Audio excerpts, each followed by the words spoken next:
AI, 로보틱스, 양자 컴퓨터 분야 레버리지 ETF 투자 분석. 오늘은 이 주제에 대해 깊이 있게 알아보겠습니다. 최근 AI, 로보틱스, 양자 컴퓨터 분야에 대한 관심이 뜨거운데요. 이들 분야에 투자하는 레버리지 ETF에 대해 분석해 주신다고 들었습니다. 먼저 개요를 설명해 주시겠어요? 네, 맞습니다. 본 분석은 인공지능, AI, 로보틱스, 그리고 양자 컴퓨터 분야에 투자하는 2배 및 3배 레버리지 ETF에 대한 심층 분석을 제공합니다. AI와 로보틱스 분야에는 지수의 일일 수익률을 2배 또는 3배 추종하는 레버리지 ETF가 다수 존재하지만 양자 컴퓨터 분야는 현재 개별 기업 주식을 대상으로 하는 단일 주식 상품에 국한되어 있습니다. 이러한 상품들은 변동성이 크고 복잡한 특성 때문에 단기 트레이딩에 적합하며 정교한 투자 전략이 필요합니다. 특히 레버리지 ETF는 일일 재조정, 복리 효과 등으로 인해 장기 보유 시 상당한 손실 가능성이 있는 고위험 투자 상품임을 강조드립니다. 레버리지 ETF가 고위험 상품이라고 하셨는데 정확히 어떻게 작동하는 건가요? 그리고 투자 시 주의해야 할 함정은 무엇인가요? 레버리지 ETF는 기초지수나 증권의 일일 수익률을 2배 또는 3배로 추종하도록 설계됩니다. 이를 위해 주로 스왑 계약, 선물, 옵션 같은 파생 상품을 사용합니다. 중요한 것은 일일 목표라는 점인데요. 이 때문에 하루 이상 보유하게 되면 복리 효과와 일일 재조정으로 인해 실제 지수 수익률의 배수와는 다른 성과를 낼 수 있습니다. 예를 들어 시장이 변동성이 크면 기초지수는 올라도 ETF는 손실을 볼 수 있는데 이를 변동성 감쇄라고 합니다. 또한 파생상품 사용에 따른 거래 상대방 위험도 존재하며 운용보수도 일반 ETF보다 높은 편입니다. 따라서 모든 투자자에게 적합한 상품은 아니면 그 작동 방식을 충분히 이해하고 적극적으로 포트폴리오를 모니터링할 수 있는 투자자에게 적합합니다. AI 분야 레버리지 ETF는 어떤 것들이 있고 투자 시 무엇을 고려해야 할까요? AI 분야에는 다양한 AI 관련 지수를 추종하는 레버리지 ETF들이 있습니다. 예를 들어 레버리지 쉐레즈 3X 롱 아티피셜 인텔리전스 ETP, GPT-3, AI3는 솔렉티브 어스 아티피셜 인텔리전스 인덱스 위 일일 수익률을 3배 추종하고 다이렉션 데일리 AI 앤드 빅데이터 불2X 쉐레즈 AIBO는 솔렉티브 어스 AI 앰퍼샌드 빅데이터 인덱스를 2배 추종합니다. 주의할 점은 AI 위 정의가 지수마다 다를 수 있어 기초 자산 구성 종목을 꼼꼼히 살펴봐야 합니다. GPT-3, AI3의 경우 지수가 동일 가중 방식이라 소규모 기업의 영향력도 클 수 있고 AIBU는 스왑 계약을 주로 사용하므로 거래 상대방 위험을 인지해야 합니다. 두 상품 모두 최근에 설정되었고 총보수율도 일반 ETF에 비해 높은 편입니다. 로보틱스 및 자동화 분야의 레버리지 ETF는 어떤 특징이 있나요? 대표적인 로보틱스 및 자동화 레버리지 ETF로는 다이렉션 데일리 로보틱스, 아티피셜 인텔리전스 앰퍼샌드 오토메이션 인덱스 불2X 쉐레즈, UBOT가 있습니다.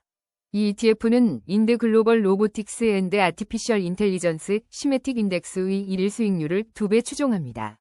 특징적인 점은 이 ETF가 실제로 글로벌 X 로보틱스 앰퍼샌드 아티피셜 인텔리전스 ETF, BOTZ라는 비레버리지 ETF와 현금 등을 보유하며 BOTZ에 투자한 후 파생 상품을 통해 레버리지를 적용하는 재간접 투자 구조를 사용한다는 것입니다. 이는 이중 수수료 발생 가능성을 의미할 수 있습니다. 추종 지수가 글로벌 지수이기 때문에 미국 외 지역으로 분산 투자 효과를 기대할 수 있다는 장점도 있습니다. 설정일은 2018년으로 비교적 오래된 편입니다. 마지막으로 양자 컴퓨터 분야 레버리지 ETF는 상황이 좀 다르다고 하셨는데 자세히 설명해 주시겠어요? 네, 양자 컴퓨터 분야의 레버리지 ETF는 아직 AI나 로보틱스처럼 광범위한 지수를 추종하는 상품이 없습니다. 현재로서는 특정 개별 기업의 주가 움직임을 2배로 추종하는 단일 주식 레버리지 ETF만 찾아볼 수 있습니다. 예를 들어 디파이언스 데일리 타겟 2X 롱 IONQ ETF, IONX는 용 그 주식의 일일 변동률을 2배 추종하고 트레어 2X 롱 QBTS 데일리 ETF, QBTX는 D-Wave 퀀텀 시스템즈 주식의 일일 성과를 2배 추종합니다.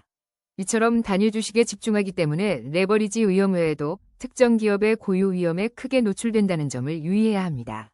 특히 QBTX의 경우 운용자산, AUM, 규모가 매우 작아 유동성 및 ETF 자체의 존속 가능성에 대한 우려가 제기될 수 있습니다. 두 ETF 모두 매우 최근 2025년 3에서 4월에 설정되었습니다. 이런 레버리지 ETF들을 어떤 경우에 활용할 수 있고, 투자 시 가장 중요하게 고려해야 할 위험 관리 전략은 무엇일까요? 레버리지 ETF는 특정 분야나 기업에 대한 단기적 뉴스나 이벤트, 실적 발표, 정책 변화 등을 활용하거나 매우 짧은 기간 동안 전술적으로 자산 배분 비중을 조절하는 데 사용될 수 있습니다. 하지만 설정하고 잊어버리는 장기 투자는 절대 금물입니다. 기초 자산 및 시장 상황 대비 성과를 매일 모니터링하는 것이 중요하며 진입 및 청산 시점, 이익 목표, 손절매 수준을 명확히 설정해야 합니다. 변동성이 매우 크기 때문에 포트폴리오의 작은 부분만 할당하고 손절매 주문을 활용하는 것이 좋습니다. 무엇보다 투자 설명서를 꼼꼼히 읽고 상품의 작동 방식, 기초 지수, 복제 전략, 모든 관련 비용을 정확히 이해하는 것이 필수적입니다. 오늘 AI, 로보틱스, 양자 컴퓨터 분야 레버리지 ETF에 대해 자세히 알아봤는데요. 마지막으로 투자자들에게 당부하고 싶은 말씀이 있다면 무엇일까요? AI 분야에서는 GPT-3, AI3, 3배, AIBO, 2배 같은 지수 추종 ETF가 있고 로보틱스는 UBOT, 2배이 대표적입니다. 양자 컴퓨터는 IONX, QBTX 등 단일 주식 ETF로 제한되며 특히 QBTX는 AUM이 매우 낮아 주의가 필요합니다. 이 모든 레버리지 ETF는 단기적인 전술적 도구이지 장기 투자 대상이 아닙니다. 일일 레버리지 목표의 특성상 장기간 보유 시 기대와 다른 결과가 나올 가능성이 높고 비용도 표준 ETF보다 높습니다. 따라서 투자 전 반드시 스스로 철저히 조사하고 투자 설명서를 정독하며 자신의 위험 감수 수준과 상품 이해도를 객관적으로 평가해야 합니다. 특히 양자 컴퓨터 단일 주식 ETF는 레버리지와 기업 고유 위험이 결합되어 매우 높은 위험을 수반한다는 점을 명심하시기 바랍니다. 이상으로 설명을 마치겠습니다. 시청해주셔서 감사합니다.